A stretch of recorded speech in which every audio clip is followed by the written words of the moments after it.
অর্জুন। অর্জুন।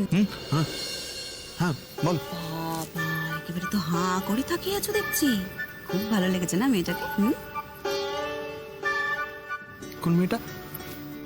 মানেটা কি? আরে আরে ওই মেয়েটা। উফ, আরে লিড ডান্সার যে মেয়েটা, বুঝতে পারছো না?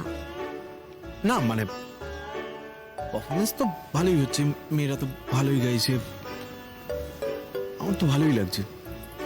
সোনাদাও তো ভালো গাইছে। ও তো গানটা নিয়ে থাকলেই পারত, কোনো কিছুই সিরিয়াসলি করলো। তুমি নিশ্চয়ই ড্যাব ড্যাব করা তখন সমুজ্জ্বলকে দেখছিলে না? হ্যাঁ, আমি কিন্তু লক্ষ্য করেছি। তুমি মেয়েটার নাচ দেখছিলে। শোনো শোনো, একদম চিন্তা করো না, ঠিক আছে? তোমার মা আসল কাজের কাজটা করে ফেলেছে। কি বলতো, কি বলতো? আহা, আকাশ থেকে যেন পড়ছে। আরে বাবা, এই যে আমরা বসে আছি না, ফিস করে এতক্ষণ কথা বলছিলাম ওই গ্রুপটার সাথে, বুঝতে পারছো না? উফ,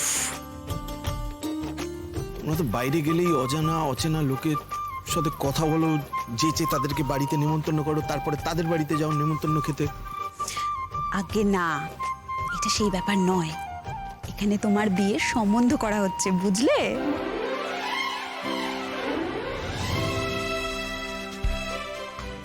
কি কি? হ্যাঁ, আকাশ থেকে পড়ার কি হলো?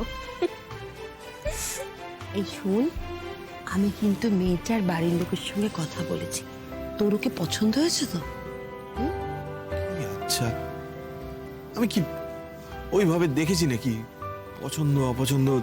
তাছাড়া মেয়েটা তো সেজে গুজে মেকআপ করে রয়েছে, তুমি কি মেয়েটার আসল চেহারা দেখেছো? অর্জুন, ওর আসল চেহারা দেখতে ওর বাড়ি যাবি তো? আমরা যাবো দেখতে।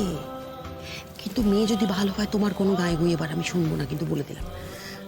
তাছাড়া ওদের বাড়ির লোকেদের সঙ্গে আমি কথা বলেছি, খুব ভালো, খুব ভালো।